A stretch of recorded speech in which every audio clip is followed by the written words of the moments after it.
Bonjour à tous. Aujourd'hui, je vais vous raconter l'histoire fascinante du Colisée, l'un des monuments les plus emblématiques de l'Empire romain.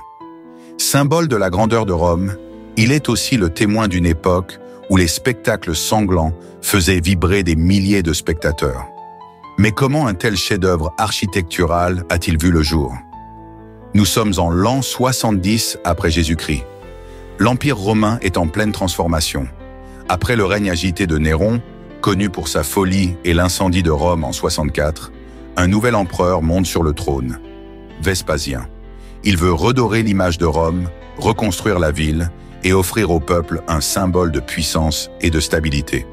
C'est ainsi qu'il décide de faire construire un immense amphithéâtre capable d'accueillir des milliers de spectateurs.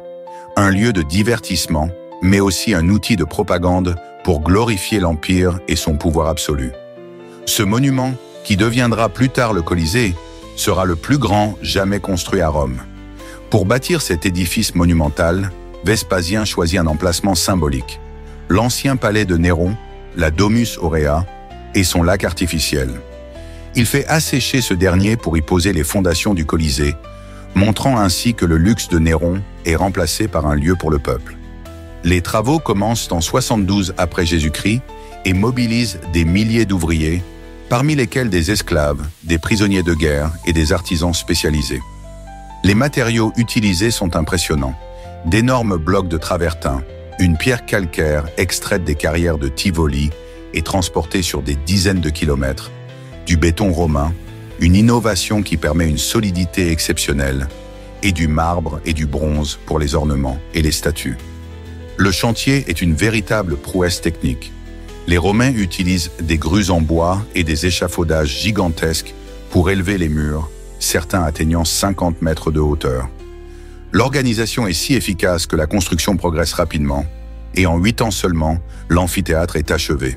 Une fois terminé sous le règne du fils de Vespasien, Titus, en 80 après Jésus-Christ, le Colisée devient le plus grand amphithéâtre du monde romain. Il peut accueillir jusqu'à 50 000 spectateurs, un record pour l'époque. Tout est conçu pour permettre un accès rapide et fluide. 80 entrées permettent aux spectateurs d'entrer et de sortir en quelques minutes. Les gradins sont organisés par classe sociale, les plus riches près de l'arène, les citoyens ordinaires au milieu et les femmes et esclaves en haut. Une immense toile rétractable, appelée Velarium, est installée pour protéger les spectateurs du soleil. Sous l'arène, un réseau complexe de souterrains permet d'organiser les spectacles. Ascenseurs, cages pour les animaux, couloirs pour les gladiateurs. Tout est pensé pour impressionner le public. Le Colisée devient rapidement le cœur du divertissement romain.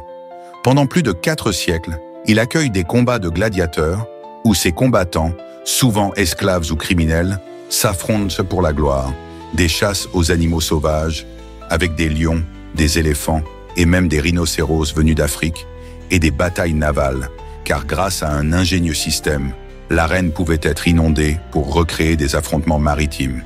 Ces spectacles, organisés gratuitement pour le peuple, servent à distraire mais aussi à asseoir l'autorité de l'empereur. À travers ces événements grandioses, Rome démontre sa puissance et sa capacité à offrir du pain et des jeux à ses citoyens, consolidant ainsi son pouvoir.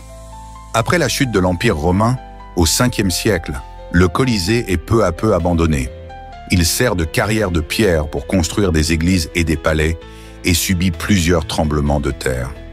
Pourtant, malgré les pillages et les siècles d'abandon, il reste debout, témoin du génie romain.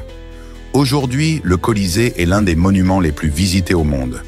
Classé au patrimoine mondial de l'UNESCO, il continue de fasciner les historiens, les architectes et les visiteurs du monde entier. Ce chef-d'œuvre nous rappelle que Rome était bien plus qu'un empire de conquérants. C'était aussi une civilisation d'ingénieurs et de bâtisseurs de génie. Et voilà pour aujourd'hui. Demain, nous reviendrons sur une bataille légendaire, celle de Marignan en 1515, qui a marqué l'histoire de France et de l'Europe. À bientôt pour une nouvelle page d'histoire vraie